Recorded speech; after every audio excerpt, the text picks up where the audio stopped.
tá? Tinha uma outra pergunta aqui atrás, deixa eu ver aqui, tá, da Tati foi. Vamos ver aqui. Imagina, Vicky, por favor, adorei as tuas perguntas. Vamos ver se tem mais alguém que trouxe aqui. E se a Babi está perguntando, e se um dos pais falecer? Ainda assim, os pais permanecem vivos na. Quer dizer, meu pai está aqui, minha mãe está aqui, entendeu? Então, e vão permanecer vivos nos meus filhos, nos meus netos, e quantas gerações, quantas forem possíveis serem passadas adiante, né? Então, os pais permanecem vivos na gente. A gente pode se alegrar com o nosso pai aqui. A gente pode reconhecer alguma coisinha que é... esse dedo aqui é igual ao do meu pai. E é lindo, né? Quando a gente pode reconhecer que alguma coisa nossa é parecida com aquilo que é do nosso pai. Então, a gente pode continuar se alegrando com os nossos pais depois que eles partirem, e mesmo que a gente não os conheça, ainda eles estão vivos em nós. Então a gente pode amar os pais a partir da gente mesmo. Quando a gente não ama um dos pais, a gente não ama a si próprio. Tem umas frases até que diz assim: uma criança, quando é maltratada, ela não deixa de amar os seus pais, ela deixa de amar a si própria. E é isso mesmo. Porque ela vai compreender, ela vai achar que ela é que amar. Ela não vai acreditar que os pais possam ser maus. E na realidade os pais não são maus. Os pais podem ser tóxicos, sim. A gente pode ver que tem toxicidade nas relações dos pais com os filhos, né? E tem muita toxicidade, e em alguns momentos a gente precisa afastar essas crianças desses pais, porque é impossível, né? Mas falar em maldade, não existe essa possibilidade. Existem pessoas que não conseguem mudar seus padrões a partir dos seus enredamentos sistêmicos. E entrou agora a dona Natália Rischke, que é a nossa professora lá da formação, né? Nath, que bom te ver por aqui. E que pode, ela, até se quiser compartilhar alguma coisa aqui, que ela é lá da Justiça Sistêmica. Muito bom te ver aqui, Nath. Prazer imenso de ter aqui conosco. E ela pode até trocar algumas coisas aqui com nós. E vamos marcar uma live uma hora dessas, Nath, para a gente poder fazer umas trocas bem legal aí. E que esses pais não são maus. Esses pais, na realidade, eles têm problemas. São pais que vieram traumatizados lá das suas infâncias, são pais que vieram com enredamentos sistêmicos extremamente sérios, tem pais que são psicóticos, tem pais que são extremamente tóxicos e que não poderiam nem estar na sociedade, né? Na realidade, porque são indivíduos que podem provocar muita coisa ruim não só para suas crianças, como nas outras relações, nos outros relacionamentos. Agora, de falar em questão de maldade, o Bert fala uma coisa que é sempre é por amor. A gente não sabe para onde o amor está olhando, mas sempre é por amor. Então, mesmo quando a gente vê que esse pai está sendo extremamente tóxico, a gente pode olhar para esse pai e compreendê-lo. A gente não pode permitir que ele continue fazendo a mesma coisa com essa criança, né? Mas nós podemos compreender os motivos pelo qual ele não deu conta de ser saudável para estar num relacionamento de pais e filhos saudável, tá? Agora, daí a dizer que a gente vai permitir que essa criança permaneça no relacionamento, permaneça em contato com esse pai que bate, com esse pai que espanca, é outro departamento, né? Aí não. Mas a gente vê que é isso, né? Sempre tem um amor envolvido. Para onde está olhando esse amor, a gente não sabe, né? Mas sempre tem um amor envolvido. Então, eu gostaria que vocês trouxessem, então, nós estamos com 21h19, quase uma hora de live, né? Gostaria que vocês pudessem trazer mais perguntas para que a gente possa compartilhar aí. Pode ser? Vou ficar indo esperando aí vocês. Eu estou pensando em gravar aí um mini curso sobre esse tema. Eu acho que vai ser bem legal aí. E um mini curso de exercícios sistêmicos para a gente fazer em casa, né? para a gente poder se aplicar e se for terapeuta, poder aplicar para os outros também. Estou pensando aí numa possibilidade da gente gravar esses 2 mini cursos aí. Um referente a isso, né? Que é maravilhoso, né? Para que a gente possa poder estar no paternário e no maternário de uma forma um pouquinho mais saudável, né? Com essas crianças. E um outro para a gente poder... Olha aí a minha nora, que alegria te ver aqui, Grazi. Você sabe que eu te amo de paixão, né? Então, isso é uma maravilha, né? De uma sogra poder dizer para uma sogra, Norinha, eu te amo. E sim, a gente se relaciona muito bem, muito bem. Eu no meu lugar, ela no lugar dela também, né? E a gente nunca é invasiva uma com a outra, isso é bem legal, né? E isso é maturidade de relacionamento. Então, pessoal, eu gostaria que vocês pudessem trazer algumas perguntas para que eu possa responder. Tem bastante gente querida aí na sala agora. Então, não quero ir embora logo, não. Só gostaria que vocês pudessem me trazer algumas coisas. Deixa eu ver se eu anotei algumas coisas aqui que, de repente, ainda é importante.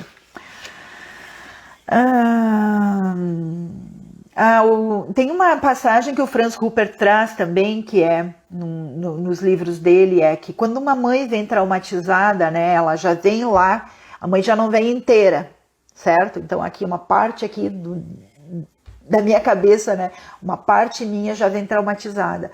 Eu vou passar, né? Então o filho vai traumatizar também, tá? Não tem como o filho funcionar inteiro se a mãe não está funcionando inteira. Então o trauma ele é passado de forma transgeracional também, tá? E em épocas que a gente vê que assim, em épocas de pandemia, eu acho que nós falamos um pouco disso também lá na live com o Hélio semana passada, né? Que a gente falou sobre hipnose, né? Em tempos de pandemia ou quando tem catástrofes, acidentes, né? Às vezes uma cidade inteira passa por situações traumáticas e a gente vê que aí tem até a epigenética envolvida nas questões do trauma. Vamos ver aí. E muitas vezes, perguntas se aparecerão aqui, não tem nenhuma. E muitas vezes a gente... a Adriane está dizendo, é errado colocar a Cris? Não entendi. Não entendi, Adriane. É errado. Colocar a criança para adoção. Adriane, é errado colocar a criança para adoção. Que pergunta maravilhosa que tu trouxe, Adriane. Que pergunta maravilhosa. Bom, sobre adoção, a gente ficaria uma noite inteira falando só sobre adoção, Adri. Em primeiro lugar, a gente trabalha, assim, na constelação familiar, nós trabalhamos de forma diferente com os pais e com a criança que foi dada para adoção, tá? São 2 formas diferentes de trabalhar. Nós vemos que, lembra lá atrás que eu falei que sempre é amor? Talvez essa mãe não dava conta, né? Porque uma mãe saudável não vai entregar um filho para adoção. Entende? Nenhum animal, uma mãe saudável, larga o filho, tá? Todas as mães vão nutrir a sua cria, a sua criança. Todas as mães vão resguardar e todas as mães vão proteger o máximo que podem a sua criança. Quando uma mãe dá uma criança para adoção, e ela muito comumente o faz sem comunicar o pai, porque mais uma vez uma mãe acha que tem o direito sobre si daquela criança, tá? Ela o faz porque não tem condições. Tá? E aí vem aquela história, mas era uma drogatita, porque ela se prostituía, porque não valia nada. Peraí, drogadição, ideação suicídia, eu quero morrer, certo? Essa mãe vai dar conta de gestar e de ter uma criança? Não, não vai. Enredamento sistêmico, ponto, tá? A prostituição, enredamento sistêmico. Tá? Então, essa mãe não tem como dar conta de ter uma criança. Aí você vai dizer, tá, mas então por que teve uma criança? Tá enredada sistemicamente. Não vamos querer achar resposta onde não tem. Se essa mãe não é saudável, essa mãe não sabe o que ela tá fazendo. Entendeu? Ela vai se relacionar, ela vai ter crianças e ela não vai poder dar conta dessa criança, ela vai largar essa criança. Então, o que pode ser de bonito nisso é que essa mãe deu essa criança porque não tinha condições de criar. Então, talvez outros podem criar essa criança, tá? Com muito melhores condições do que essa mãe. Mesmo que seja numa casa, mesmo que seja num orfanato. Mas essa criança ainda assim vai sentir falta dos seus pais biológicos, tá? Vai sentir e vai vir provavelmente com muitas questões de abandono, de carência afetiva, de traumas de abandono que precisam ser trabalhados sim, ok? Mas é imprescindível que os pais afetivos reconheçam que, primeiro, os pais biológicos. E independente daquilo que fez com que esses pais biológicos dessem essa criança para adoção, ainda assim, se não fosse esse ato, esses pais afetivos não teriam essa criança.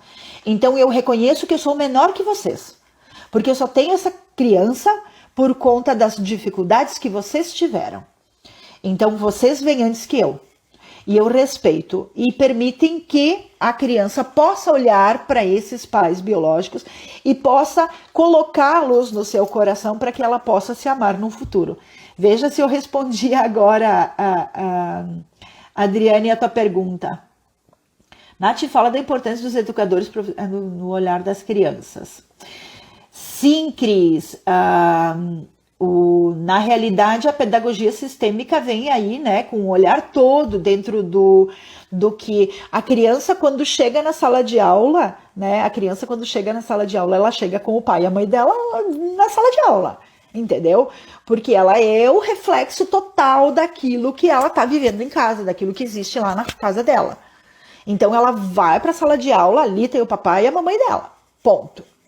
Tem outra coisa, tá? Então, tudo que a criança vai levar para dentro da escola é aquilo que está lá no sistema familiar dela. Ponto. Entendeu? Se tem conflito lá, a criança vai levar o conflito para a sala de aula.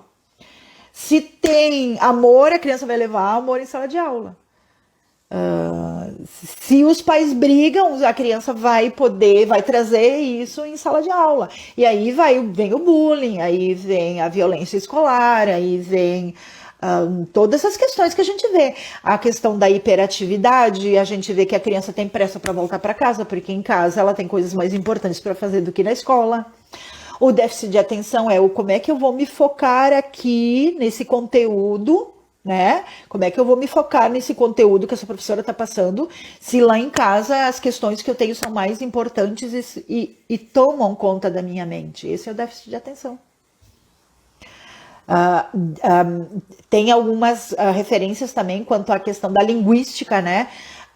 Na constelação familiar, que no caso a língua portuguesa estaria mais relacionado com a mãe, a matemática seria eu não consigo juntar o pai e mãe, então crianças com problemas de linguagem é porque não conseguem ler a mãe, não conseguem compreender a mãe, falta diálogo, falta conseguir contato, inclusive dentro da linguística com a própria mãe. Né? Então a gente, essas crianças assim é incrível, né? Quando a gente vê, né, o quanto essas crianças trazem, né, das suas famílias e quanto disfuncionais essas famílias às vezes são, a gente olha para essas crianças e diz assim, meu Deus, que seres tão pequenos, né, carregando tanto peso pelos seus pais, e eles ficam nesse movimento louco, né, tentando ajustar lá a casa deles, tentando fazer algo para salvar esse pai, para salvar essa mãe. Eu dei uma palestra lá numa escola em Farroupilha, lá na Vivian Margione, eu acho que foi, e teve uma professora, eu acho que foi, que até me disse assim, eu tô com um aluninho que a mãe ganhou bebê, e ele chega aqui na escola, Nath, e todos os dias ele vem aqui, ele sai da sala de aula e vem aqui no SOI, tá? Ele vem aqui e diz, prof, eu tô com dor de barriga, prof, eu tô doente, todos os dias, e isso depois que a mamãe ganhou o bebê. Eu disse para ela assim, como é que esse menino vai para a escola e não vai ter dor de barriga se a mãe ficou em casa com o irmão? Entende? O irmão tomou um pedaço lá do lugarzinho dele em casa. Então, mesmo que isso é um movimento natural, mas aquela criança não está compreendendo naquele momento. Então a gente tem que olhar com amor para essas crianças, para as demandas dela, que nem sempre são tão simples, né? O que às vezes para algumas pessoas é muito simples, para outras pessoas não. Vamos ver se tem mais pergunta aqui. Jaque falando, Franz Rupert, maravilhoso, maravilhoso, Jaque, maravilhoso mesmo. Eu, assim, sou apaixonada por Franz Rupert. Ele traz, principalmente as questões dos traumas, assim, uma compreensão muito bacana. Deixa eu ver aqui. Nath, tem alguma explicação para crianças que sofrem bullying? Bah, acabei de falar agora, Vicky, um pouquinho sobre o bullying, né? Muitas vezes é o que eles têm de bullying lá em casa, né, Vicky? Tipo assim, porque tu é um orelhudo, porque tu é um desengonçado. Próprios pais trazem isso para a criança, ou o pai faz bullying na mãe, a mãe faz bullying no pai, entendeu? Essa criança vai ser o reflexo, né, lá na escola, daquilo que ela vê lá na família dela. Ela não tem outros meios, entendeu? O contexto da criança é escola e família. Então, o que ela vai expressar? Ela vai expressar somente aquilo que ela vive, tá? Na Gestalt a gente diz que uma criança tem pouco fundo. O que seria pouco fundo? É experiência de vida. Quanto uma criança já experienciou? Quanto? Para que ela possa usar de uma criatividade e trazer algo totalmente inovador. Muito pouco. Uma criança experiencia ela só traz aquilo que ela experiencia. Então, por isso que é muito tranquilo nós vermos como está o relacionamento dos pais, como está o relacionamento familiar, através daquilo que a criança vai expressar. É simples isso, muito simples. E o que tem de lindo no trabalho com crianças da constelação familiar é que a gente vê que a gente organiza a família, as crianças assim, respondem imediatamente, porque elas ficam livres para ser somente crianças. Tá? Vamos ver aqui. Nath, tem alguma pro bullying? Tá, então agora eu acho que eu reforcei, né? Ver que. Vamos lá, Kelly. Crianças que demoram a falar mesmo tendo idade. Bom, Kellen, aí tem que olhar, né? Porque cada caso pode ser um caso especial. Muitas vezes pode ser.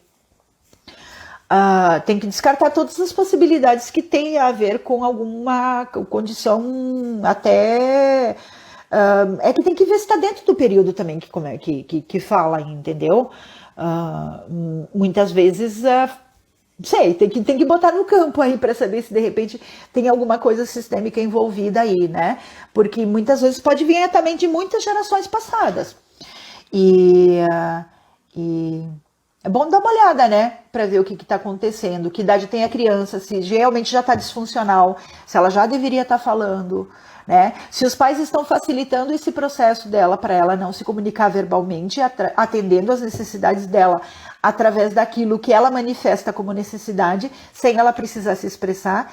E ainda assim, existe algum conflito com o se expressar, que essa criança prefere não se expressar de forma verbal?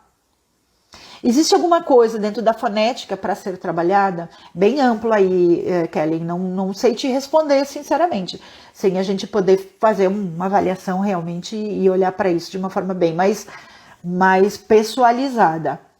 Jéssica, tem um aluno muito ciumento. Se algum colega chega perto, ele fica com ciúmes e corre no colo. No seu colo, Jéssica, é isso? Eu acho que mais ou menos é aquilo que eu já trouxe, né, Jéssica? Provavelmente ele está fazendo uma contratransferência com um amor que de repente ele não tem lá da mãe dele. Então ele recebe o teu carinho lá como prof. E aí, de repente, ele tenha, não sei, mas eu tô assim, tô viajando dentro daquilo que a gente olha, né? Então, pode ser muitas coisas, né? Mas acredito que ele possa estar com algum problema relacional com a mãe. E ele tá transferindo ali para a professora, né? Esse carinho que falta em casa. Então, claro, né? Ele não quer dividir. Provavelmente é isso, né? Porque quem é a segunda pessoa de maior confiança para uma criança depois da família? É a professora, né? Então, tudo que a professora traz também é lei, igual lá os pais, né? Tudo que os pais dizem lá para a criança até os 6 anos de idade é lei. Lei. E aí a criança, claro que vai começar testando, né? Porque na escola já tem alguém que fala algo diferente e tal, né? Mas é lei que os pais trazem, e aí se os pais, eles não não colocam isso de uma forma como eles certificam que aquilo que eles trazem realmente é algo que realmente é importante, e se eles se contradizem naquilo, as crianças podem começar a ter situações que elas podem não confiar mais nos pais, né? Então isso pode ser um problema mais tarde. Sim, tu respondeu logo depois que eu pedi. Jaqueline, em relação à fala, ver a frase de desenvolvimento. É isso aí, Jaqueline. Bem isso mesmo, porque tem crianças, tem todo um estágio aí, né? De desenvolvimento emocional, motor e, né? E sensorial ali da criança, tem que olhar para isso dentro desses períodos aí, né? E não podemos querer atropelar, até porque algumas crianças demoram um pouco mais, tá tudo certo. A estimulação, né, porque se os pais dão tudo que a criança quer, né, e ela não precisa, talvez esse seja mais fácil, a maneira mais fácil. Alguém tem mais alguma perguntinha aí que quer trazer? Não sei se respondi a tudo que me pediram e se ficou claro o que me perguntaram. Então, pessoal, podem ir trazendo perguntas aí que a gente vai tentando responder, né? Tem um livro também bem legal aqui para crianças, tá? Que é esse aqui, eu não sei se vocês estão conseguindo ver, que é Que Bom Que Eu Sei, né? Então, esse livro aqui é um livro sistêmico sobre contos de fadas. Então, aqui nesse livro vão ter vários contos de fadas e uma visão sistêmica sobre esses livros. E muito comumente tem algumas histórias nossas preferidas infantis também, tá? E então a gente pode olhar para essas histórias e ver o porquê que elas são tão importantes. E alguns trabalhos terapêuticos com crianças, eles são todos envolvidos com histórias, porque a criança, ela vai compreender muito mais através do lúdico, né, do que propriamente através de uma explicação. Então, a criança, às vezes, se a gente conseguir trazer para ela algo, né? Tudo que a gente trouxer. Até, de repente, Kellen, pra ti, né? Como é que tá? Tu tá contando histórias também lá pra tua menina? Não sei se é tua menina, tá? Mas repetir, contar história. É muito lindo, né? Quando a gente pode trazer as histórias infantis, né? Esse universo mágico ali pra criança. E até algumas coisas referentes a isso também, eu acho que fica bacana e fica leve, tá? Tem uma... eu também tô com saudades, Paty. Muitas saudades. Tem uma questão que eu acho que é bem legal, que a gente pode trazer também, que aconteceu há um tempo atrás comigo, que foi uma cliente me trazendo uma situação, jamais farei nomes, tá? A cliente trazendo uma situação de que a tia do menino morreu e os avós do menino cremaram essa tia, né? Então eles colocaram as cinzas da tia num potinho. E esse potinho ficou lá na estante da casa dos avós. Então toda vez que o menino ia visitar os avós, os avós mostravam o potinho e diziam para o menino, né? A titia está aqui. E a mãe me procurou apavorada, né? Porque disse, Nath, olhe, dá uma olhada, o que é isso? O que eles estão fazendo? Estão mostrando a tia morta lá dentro do potinho pro menino. Eu disse, opa, peraí que não é bem isso, tá? Eu disse pra ela, o teu menino, ele vai olhar para isso da maneira como você vai trazer isso. Se você vai trazer isso de uma forma assustada, esse menino vai entender que isso é uma assombração. Se você fizer disso um conto de fadas, que daquele pozinho ela vai virar estrelinha e vai para o céu, ele vai levar isso como um conto de fadas e vai achar isso absolutamente normal. Mas a maneira como você vai passar isso é que pode traumatizar essa criança ou não. Então, muito atento àquilo que você traz para uma criança, porque a criança vai acreditar naquilo que você vai falar para ela. Ponto. Simplesmente isso. Se você falar para essa criança que isso é uma aberração e isso é uma assombração, a criança vai achar que isso é uma assombração. E vai levar para a vida isso, né? Se ela achar, se você fizer disso um conto de fadas, né? Muito bonito, uma história muito bonita, a criança também vai levar isso para a vida como um conto de fadas. E não vai ver maldade nenhuma em ter um potinho com as cinzas em casa, né? E a semana passada também atendi uma outra pessoal. Oi, Ana, que saudades, é verdade. Obrigada, querida. Tô com muitas saudades também. Semana passada eu atendi uma outra pessoa que me disse assim: tu sabe, Nath, tem algum problema? Essa pessoa me disse: tem algum problema por um acaso? Você já ouviu falar alguma coisa da gente guardar as cinzas dentro de casa? Eu disse: eu acredito que não. Nunca li nada a respeito. Mas se para vocês é tranquilo fazer isso, qual é o mal que há nisso? De guardar as cinzas. Eles vão guardando e vão colocando as cinzas. Daí de tempos em tempos eles levam as cinzas e espalham. Por partes do mundo, os familiares. É um costume familiar, né, deles, né? Então, o que eu disse para ele? Eu não vejo mal nenhum nisso. Vocês veem mal nisso? A forma é a interpretação. Como eu vou interpretar isso? Como eu vou trazer isso? Aí pode ser que fique complicado mesmo.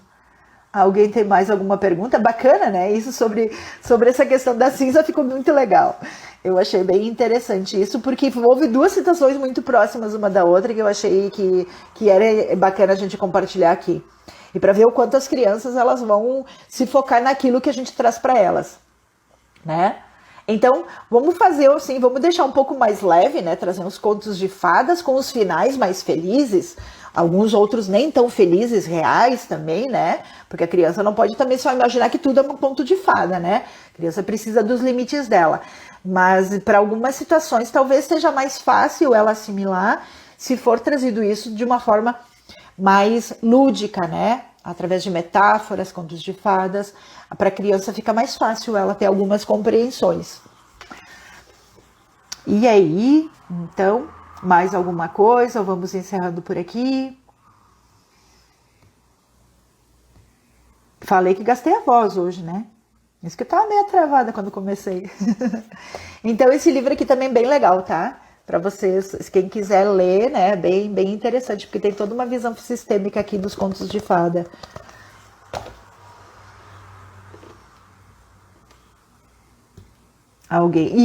E não é só contos de fadas, né? A gente vê que nós, na vida adulta, também assistimos filmes sistêmicos, né? E a gente olha para isso e vê que tem toda uma conotação aí, né?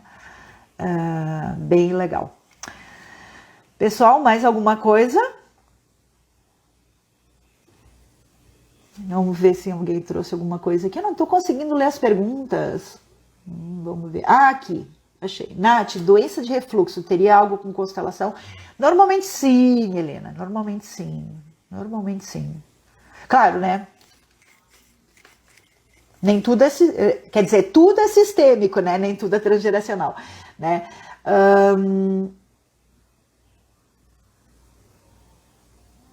Normalmente a gente vê que, por exemplo, há algo que não está sendo possível aí, né, ser digerido, né, por isso que é o refluxo, né.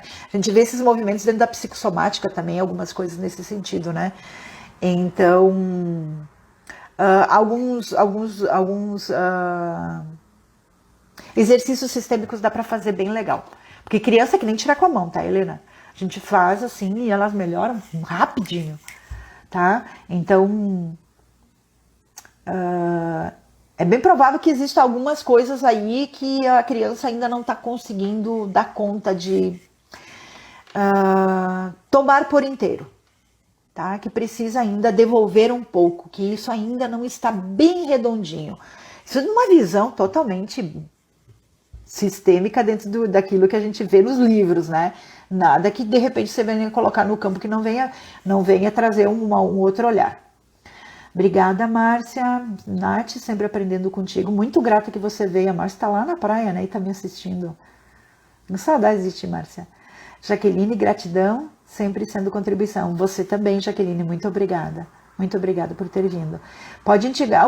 Adri, posso? Muitos filmes sistêmicos. Nossa, demais. Sobre a adoção que você pediu, tem lá em Uma Jornada para Casa. É um filme muito interessante. Sobre pedagogia sistêmica, que me perguntar aqui, que trouxeram aqui sobre pedagogia sistêmica também. Tem o Como Estrelas na Terra, né? Que é um filme indiano e o menino tem dislexia. E bem interessante o filme, vale muito a pena assistir, Como Estrelas na Terra, tá? Tem sobre adoção, não é bem adoção, mas assim, tem algumas coisas, segredos familiares, tem A Luz Entre Oceanos, é um filme muito dramático, livro de chorar muito, um filme de chorar muito, muito bom. Depois, se vocês me perguntarem lá no meu WhatsApp, eu mando uma lista para vocês. Ai, obrigada, Sil, eu também amei você aqui, Kelly. Talvez já tenha falado, mas antes de eu chegar, mas aqui a Alice às vezes se bate no rosto ou puxa os cabelos quando estou com o maninho e não consigo atender ela. Ou quando pedimos ou ela não fazer algo. Ela não fazia isso, né, Kelly, antes do bebê nascer, né? Uma forma que ela tem de chamar atenção, né, Kelly? Não adianta. Talvez ela tentou chamar, em algum momento, tentou chamar a sua atenção para ela de uma forma amorosa, mas não foi o suficiente. Talvez ela tentou chamar a sua atenção para ela de uma forma meia, assim, um pouquinho menos sutil do que a amorosidade e não foi suficiente. Talvez ela se arrancando os cabelos, agora você olha para ela. Entendeu? Então ela vai tentar chamar a tua atenção de alguma forma. Ela não sei que recurso ela vai usar, mas ela vai achar um recurso. E talvez o único recurso que ela chegou para chamar a tua atenção é esse. Eu arranco meus cabelos, mãe. E a vontade que eu tenho de arrancar os teus e do mano também. Mas olha pra mim. É o tema da live hoje, né? Mamãe, olha pra mim. Mamãe, olha pra mim. Tá? Exercícios sistêmicos com crianças é muito bom com crianças pequenas, que nem a tua, a Kellen, que façam quando eles estão dormindo, inclusive, né? Que falem para eles quando estejam dormindo, né? Tá? É muito importante a gente ver, assim, que eles têm, assim, os resultados são muito rápidos com crianças. Uma frase que você pode dizer para ela, Kellen, é... você sempre será minha filha número 1. O seu irmão é o número 2. Nesse momento, ele é tão pequenininho que precisa um pouquinho mais da mamãe. Mas eu ainda olho para você. E eu cuido de ambos. Mesmo que por alguns momentos ele precise um pouquinho mais da mamãe, eu ainda assim olho para você e olho para ele com muito amor. E eu cuido dos dois. Tá? Então, mais ou menos por aí, Kelly. E Helena me chama lá no WhatsApp depois que eu vou ver uns exercícios para te fazer também com a tua menina. E pode fazer quando ela tá dormindo. A Ana tá perguntando, é saudável a criança que criamos ter contato com o pai e a mãe legítimo? Ou pode complicar? Não. É super saudável. Nossa, nós estávamos falando sobre a questão da adoção. E no teu caso não é nem bem adoção, é questão que vocês são tutores, né? Acho que é tutores que vocês são. Sim, nossa, tirar do convívio com os pais é que não é saudável, Ana. Essa criança precisa, né, ter contato com os pais e precisa ter o direito de amar os próprios pais. Clarice perguntando aqui, crianças que têm câncer, olha, Clarice, é muito comum a gente ver que as crianças morrem pelos seus pais, tá? A gente não pode prometer que a gente vai curar com constelação, mas a gente pode olhar para onde essa criança está olhando e por que adoeceu, tá? Então a gente tem um trabalho muito interessante com constelação familiar. E a gente vê muitas vezes que... Eu vou contar não é bem criança, já era adulta, né? Teve um caso de uma mãe que veio perguntando sobre constelação familiar para o filho dela que estava em drogadição. Então, eu comentei com ela que drogadição é uma ideação suicida, a pessoa está querendo morrer. Então ela disse, mas eu pensei que fosse um vício. Não é vício, tá? Não é vício. A drogadição, no olhar da constelação familiar, a pessoa está querendo ir para a morte. Então, por quem ela está querendo ir para a morte? Pode ser que ela esteja querendo ir junto com um irmão, se você teve uma perda gestacional. É uma das coisas mais comuns que a gente vê, mas ainda assim ela pode estar fazendo esse movimento pelos pais. Aí ela disse eu disse, você perdeu alguma criança? Ela disse assim, sim, eu perdi. Eu disse, Então é muito provável, talvez, que ele esteja querendo ir junto com o irmão. E que número ele é? Ela disse assim, ele é o número 2. Eu disse, tá, quantos filhos você tem? Ela disse, não, tem uma menina e depois tem ele. E onde é que entra essa perda gestacional? Foi o primeiro. Tá, então ele não é o número 2, ele é o número 3. Número 1 é a criança que você perdeu, número 2 é a menina que você tem, e número 3 é o rapaz, tá? Então você tem que dar um lugar para essa criança. Tá, mas ninguém pode saber que eu perdi essa criança. Como assim? Ninguém pode saber que você perdeu essa criança? Não, é que eu era muito nova e tal. Calma. Assim, ó. Se ele fizer a constelação familiar, que você está pedindo para a gente olhar uma constelação familiar para ele, se ele quiser vir, se ele puder vir, se dispor a vir, eu abro uma constelação familiar para ele, porque ele já é adulto. Se ele vier para a constelação familiar e se ele estiver seguindo esse irmão na morte, isso vai aparecer na constelação familiar. Mas tu não vai queimar meu filme. Disse para a mulher assim. Minha senhora, a senhora não precisa dizer de que forma que essa criança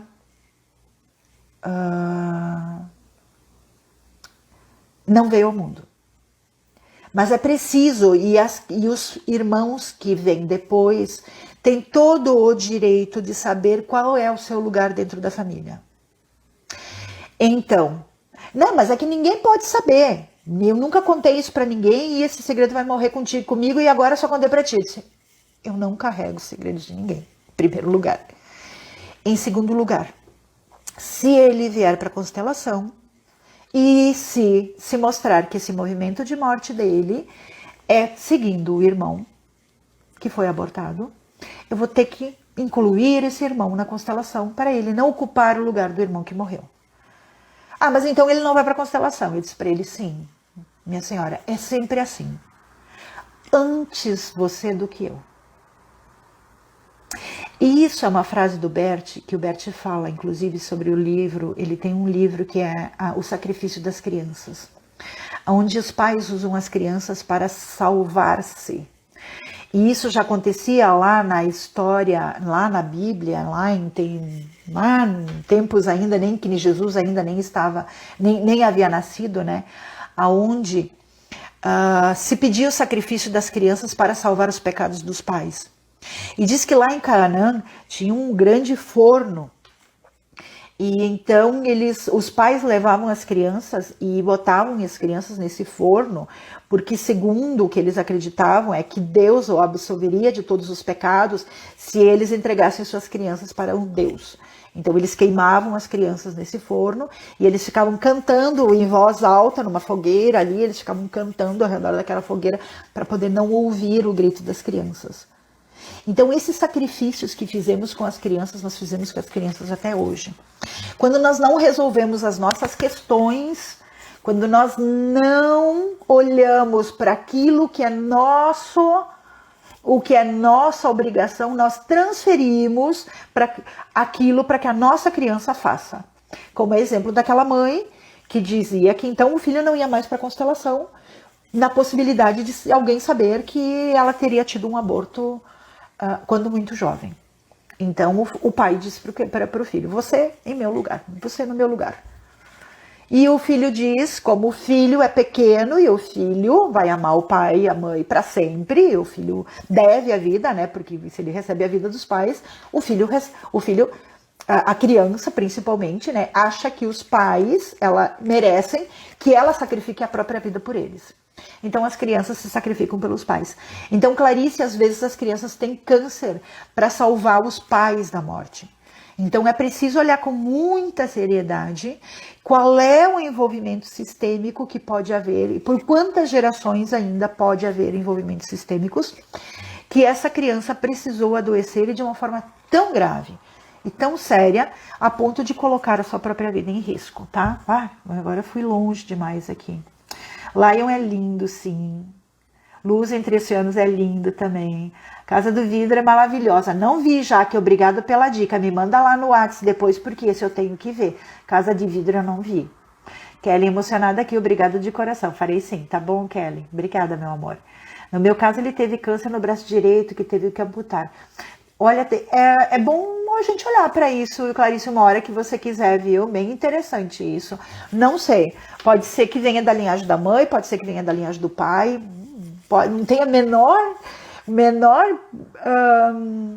presunção de querer achar uma explicação para isso, né? Mas quando a gente coloca constelação, principalmente se for constelação com um grupo de pessoas, porque nem sempre com bonecos a gente alcança, tá, pessoal?